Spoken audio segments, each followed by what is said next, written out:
Nima uchun toshbaqalar uzoq yashashlarini bilasanmi, Qosimim? Haqqa taslim bo'lganlarda shuning uchun. Faqatgina o'z yo'lidan yuradi.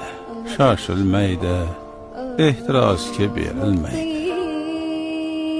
Hirs insonni chiritadi. Hamma narsaning hirsi bor emasmi? Pul hirsi, iqtidor hirsi, mansab maqom hirsi, post hirsi, do'st hirsi. Sen oldin taslim bo'l. Unutma, sen nima qaror qilsang ham qaror ustida qaror bor. Taslim bo'l, huzur top. Taslim bo'lmagan to'xtay olmaydi. To'xtamagan huzur topadimi? Topolganida edi. Toshbaqalar emas, bu uzoq umrni inson yashagan bo'lar edi.